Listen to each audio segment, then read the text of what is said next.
kasihi dia. Yang ketiga, kalau bisa jangan dihakimi dia, dampingin aja, dampingin, yuk kita menuju hidup yang lebih baik, kita menuju hidup yang lebih baik, maka Anda akan melihat abang Anda akan menuju hidup yang lebih baik. Tapi kalau Anda hakimi, dasar pemabuk, pulang pagi, keluarga Anda diurus, tambah dia ngerasa fight, ngerasa ya sudah, memang aku ini pemabuk, mau apa lu, kan gitu. Jadi dia malah mencap dirinya negatif nantinya. Ya. Baik, berikutnya dari 8813, selamat malam Pak. Kenapa ya Pak hidup saya kok jatuh terus? Nggak pernah berubah sukses seperti orang lain, selalu jatuh lagi dan terus jatuh. Sampai saudara pun mencaci, kawan pun lari, karena kami begitu susah. Terima kasih sebelumnya atas nasihatnya, tolong kasih tahu bagaimana seharusnya agar kami bisa menghindari kegagalan itu. Ya. Silahkan Pak. Iya. Bagaimana cara menghindari kegagalan? Kok hidup sepertinya jatuh terus, jatuh terus? Kegagalan itu adalah awal untuk kita melihat sebuah kesuksesan dalam hidup kita. Tapi kalau berbicara gagal terus, sebetulnya kita belajar dari sebuah kesalahan yang sering kita buat dalam hidup kita. Kita tahu kesalahan apa yang sebelumnya kita buat. Pasti ada sesuatu yang dalam hidup kita yang berbuat sebuah kesalahan. Maka di situ ada kegagalan. Ketika kita sampai gagal berapa kali, itu berarti ada sebuah kesalahan yang harus kita benahi dan kita sadari. Itu biasanya seperti itu. Dan coba kita merenung, apa kesalahan selama ini? Apakah kita selalu melihat hidup kita itu dari segi yang negatif, tapi kita nggak pernah belajar untuk seperti tadi Pak Susilo bilang, bahwa untuk menggali sesuatu potensi yang ada dalam hidup kita, tapi kita lihat sesuatu yang negatif terus dalam diri kita, maka kita nggak akan menemukan sebuah kesuksesan, tapi kita akan melihat kegagalan itu semakin besar, dan sering kita lihat, dan kita sering melalui kegagalan itu. Ya, baik. Berikutnya dari 9919, selamat malam Pak, saya Ica di Batu Aji.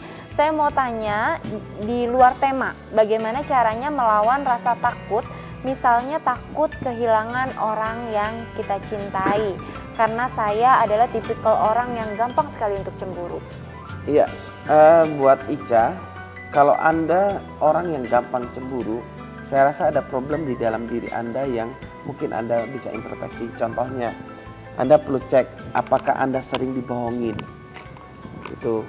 Yang kedua, apakah waktu Anda membangun hubungan dengan cowok-cowok Anda tuh sering melakukan sesuatu yang mencurigakan, atau mungkin bahkan ada cowok yang pernah mengkhianati Anda. Kalau ada cowok yang pernah mengkhianati Anda, itu akan menimbulkan trauma di dalam diri Anda.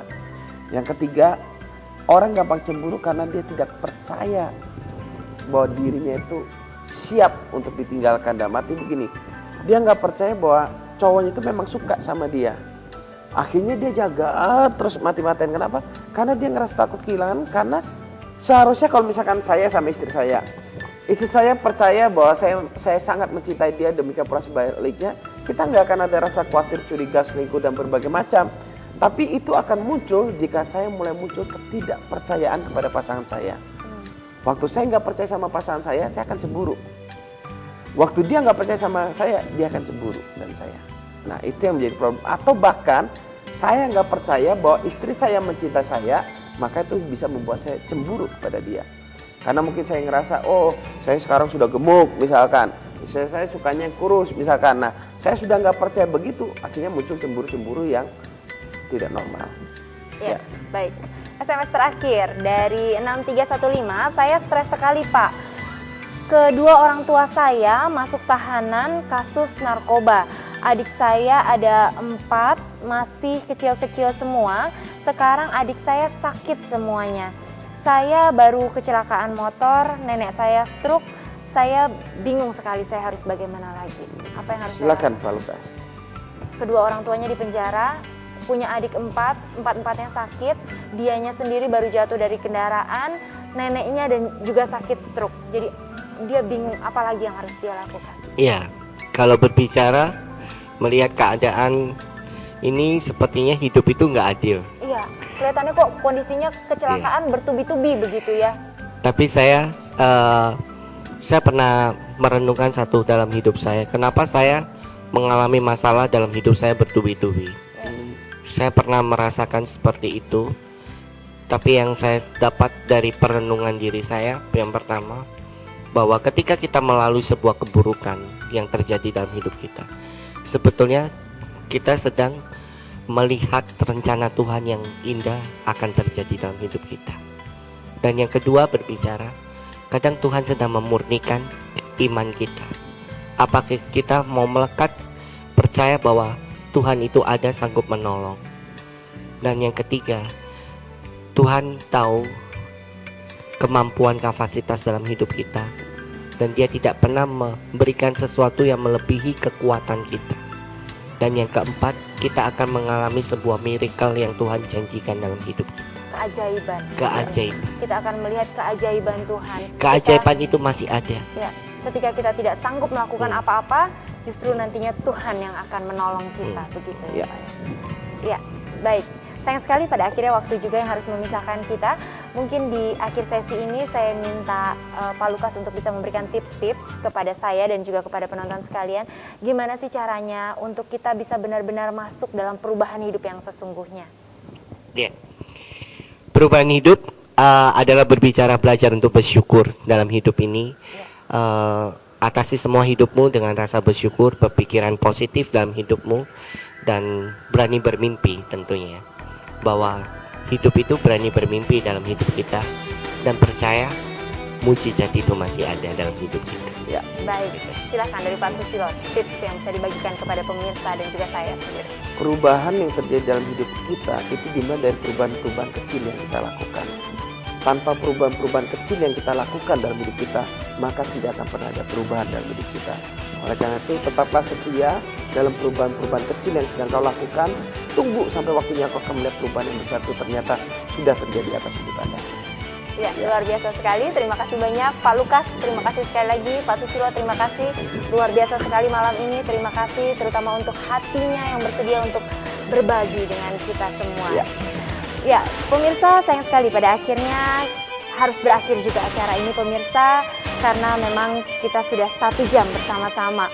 Pemirsa, apabila sampai saat ini SMS Anda belum kami bacakan, tetapi Anda tetap rindu untuk mendapatkan jawaban dari permasalahan yang sudah Anda ceritakan kepada kami, pemirsa jangan ragu-ragu, Anda bisa tetap menghubungi kami dan Anda bisa tetap berkomunikasi bahkan secara langsung dengan narasumber tetap kami, dengan Bapak Susilo Susanto di nomor telepon 0819 08174 kali 1. Tentu saja waktu yang terbaik untuk Anda menelpon atau meng-SMS kembali adalah besok pagi.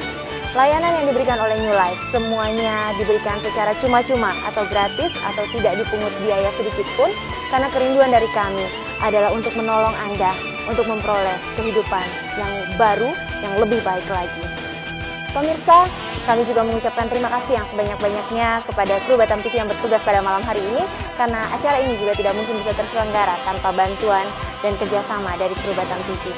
Pemirsa, jangan lupa saksikan terus New Life di minggu-minggu berikutnya, karena kami akan terus hadir di layar kaca Anda dengan menghadirkan tema-tema yang menarik, di mana kami akan memberikan masukan-masukan atau tips-tips yang baru kepada Anda untuk Anda bisa mengalami terobosan-terobosan di dalam kehidupan Anda, supaya Anda bisa memperoleh kehidupan yang baru, yang berkemenangan, yang lebih baik lagi.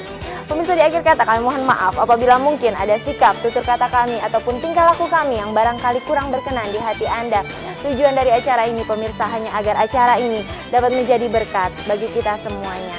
Pemirsa, saksikan terus New Life setiap hari Kamis jam 11 malam hanya di stasiun TV kesayangan Anda, hanya di Batam TV. New Life.